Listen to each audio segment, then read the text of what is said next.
Good morning. This is Jay Checker 717, and you are listening to Jay Checker 717 Broadcasting. Again, if you like this broadcast, please like, share, and subscribe. Please hit that subscribe button.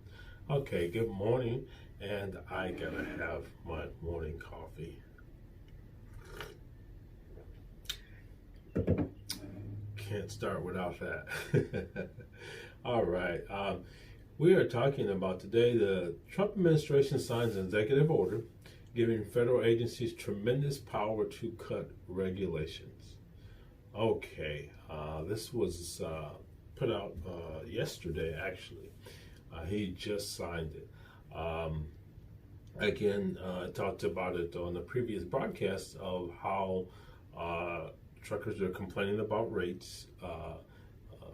Rates per mile.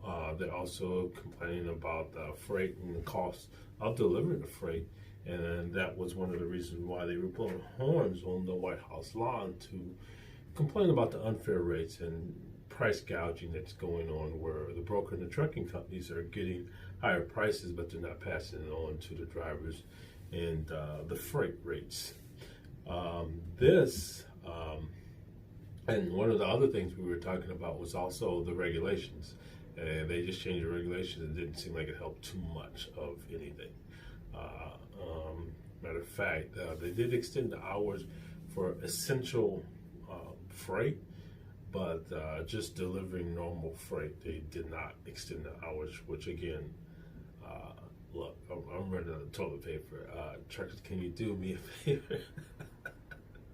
I'm running out of wipes, I'm running out of toilet paper, I'm running out of everything. And, I've been wanting to call my trucker friend and say, hey, man, can you stop by and just drop me off a couple? They can park in my driveway. I don't care. But,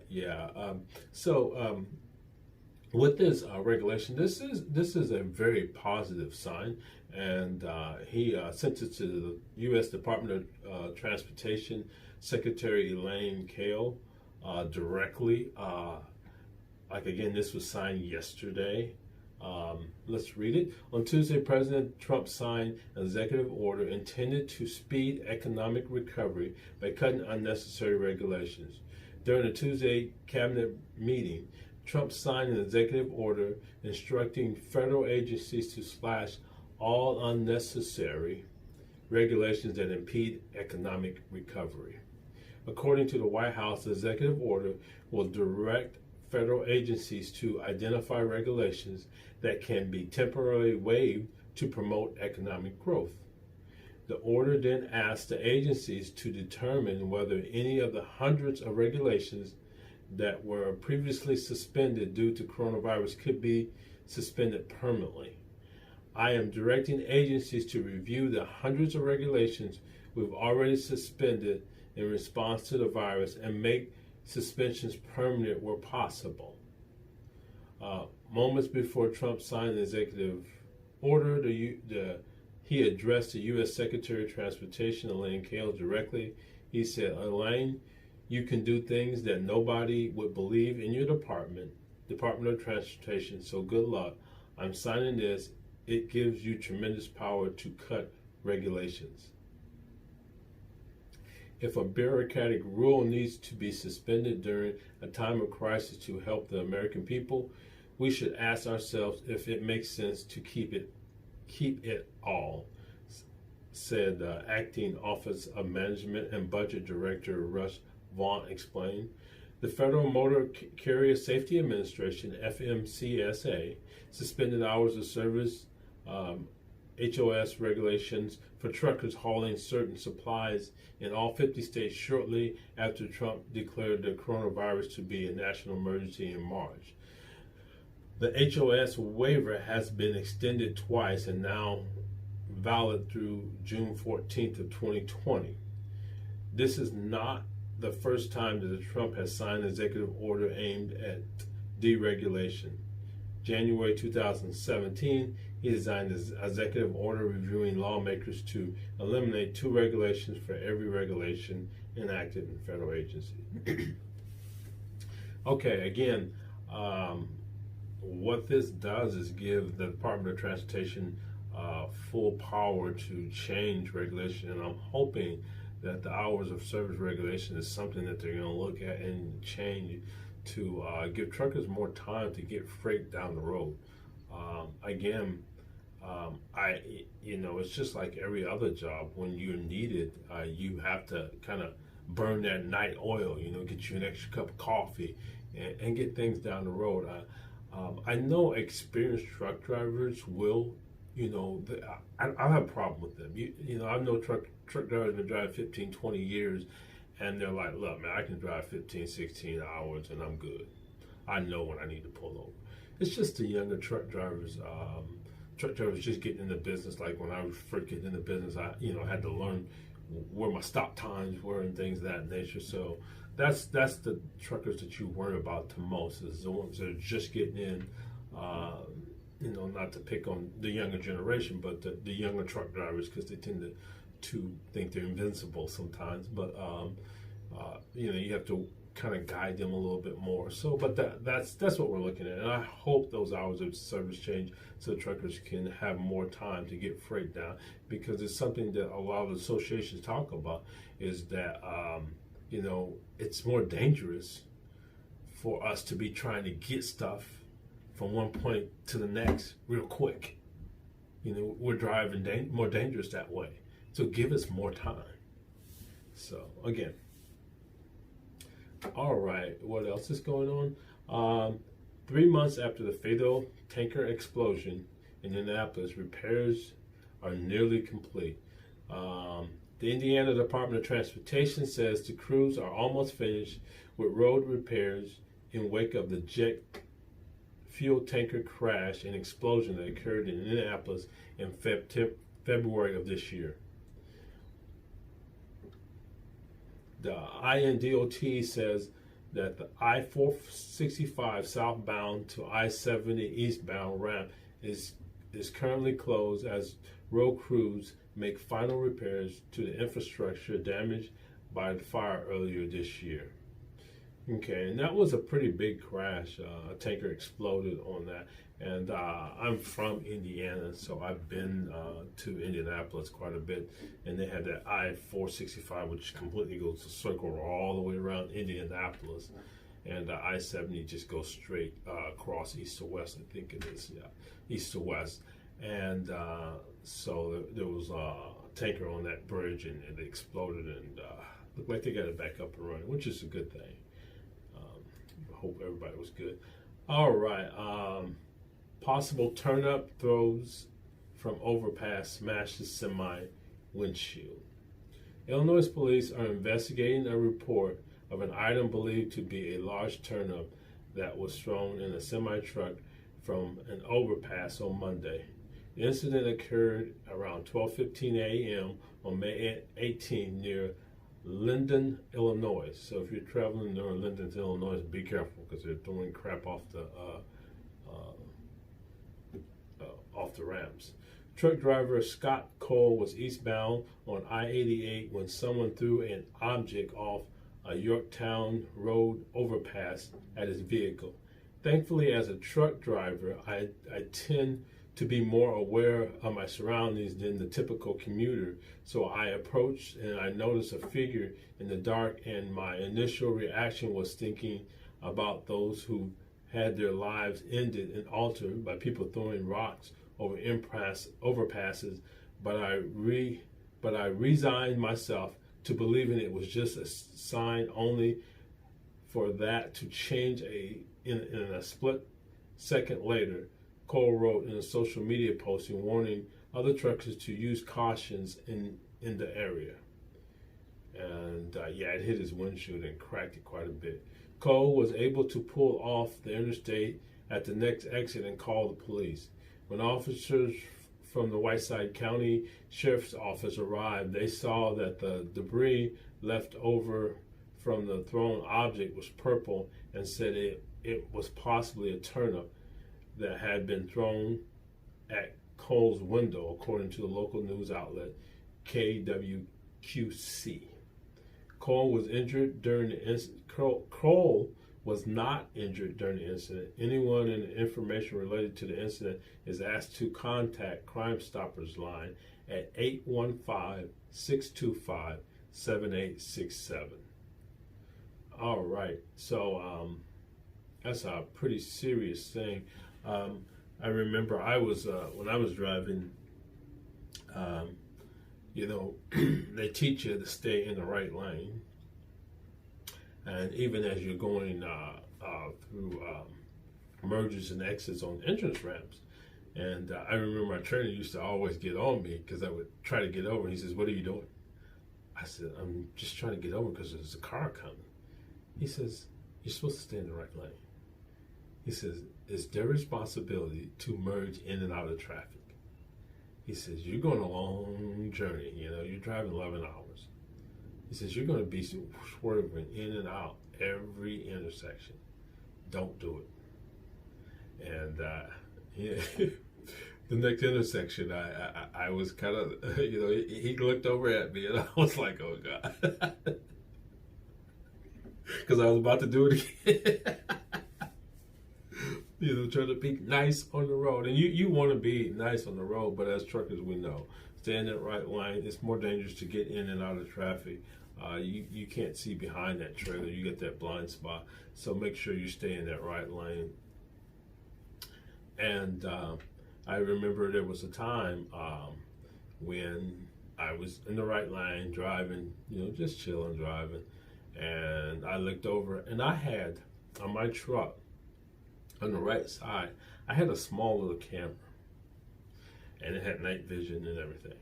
So even though a lot of truckers had that blind spot, from the mirror to almost the end of the trailer, that big blind spot where you can't see on the right side. Well, I didn't have that because I had a camera on the right side, and I had a little screen mounted and everything. And it had night vision. Even at night, I could see me. When I turned right, I could see my rear wheels to make sure it didn't hit the curb. But there was a guy, I seen him on the entrance ramp. I seen him coming up, and he came up on the entrance ramp, and it was a little while before it kind of ran out. And there was a little a metal barrier that went across, and and I seen it was starting to end. And I'm looking at him like, dude, you need to slow up or speed up or do something. And he just kept going. He's looking at me and he's mouthing something, and I'm like, dude, you need to slow up or speed down because I'm not moving over. And the road started to run out, and it started to turn into like dirt and rocks. And all of a sudden, I could see the dirt and rocks, and he just kind of slammed on the brakes a little bit, and dirt and stuff was coming up, and he almost hit the rail. And I'm like, what is wrong with this idiot? And so he finally stopped, and I came around. He came and got behind, and I was like, oh, he's probably pissed. And he comes over, getting in the left lane. And sure enough, I look in my rearview mirror. He's there, just screaming at me, just mouthing, blah blah blah, and I'm just driving, chilling. I'm sorry, I was laughing. I didn't think it was funny. Traker was like, "Yeah, I know what you're doing." Yeah, I was laughing the whole time because I'm like, dude, you either speed up or go fast because I'm not getting over it, and you're not gonna win this battle. So he gets out of his window and he starts throwing beer bottles, and I'm like, he's hitting my trailer, hitting my trailer with beer bottles, and I'm like, okay, you're not gonna hurt the trailer. I mean, come on. And he speeds up a little bit, and he starts throwing them out my window. Well, two of them bounced off my windshield. Boom, boom. And so that's when I called dispatch, and I told dispatch I need to call the police. The guy's throwing beer bottles on my window because he think I ran him off the road because I wouldn't get over. He says, okay, just, maintain your cool and keep driving. Do not get out of the truck, and all that kind of stuff. But yeah, it was pretty interesting. Yeah, he was throwing beer bottles at my window. My windshield didn't crack. Everything was good, and I just kept driving. And all right, that is basically it for the news. This is kind of a short broadcast. There's not much going on. There is I did want to talk about the rates a little bit more. There was an article that came out talking about the rates, if I can find it here real quick, which basically said that earlier the first week in May of this year, rates have started to increase. So again, as more and more places open up and more things get relaxed once this virus, and if you guys do not know it, they have a virus for the Corona-19. It's in testing right now. It's showing very positive results, and they're hoping to get that virus put out by the end of this year. That will be a big winner for the coronavirus pandemic.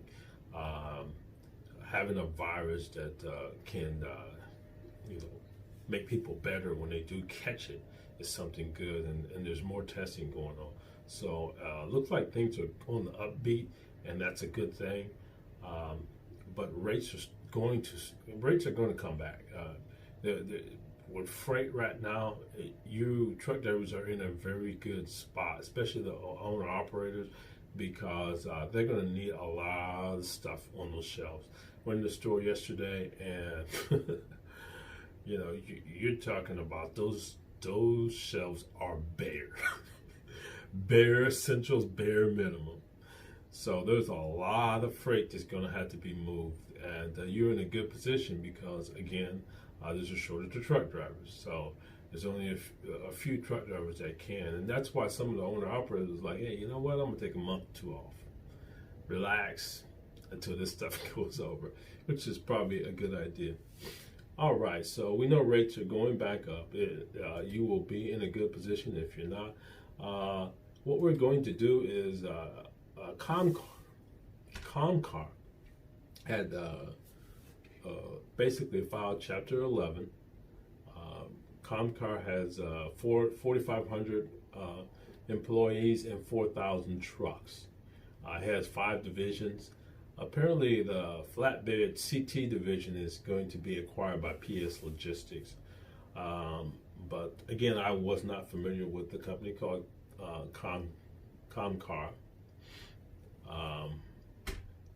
But they did file Chapter 11 bankruptcy. It will be larger than the Celadon bankruptcy. So we're going to see a little quick video on that and take a weather break. Comcar Industries has filed for court-supervised bankruptcy protection and plans to liquidate by selling off its 5 trucking companies. In terms of size, the company employs about 4,500 folks and has 4,000 trucks.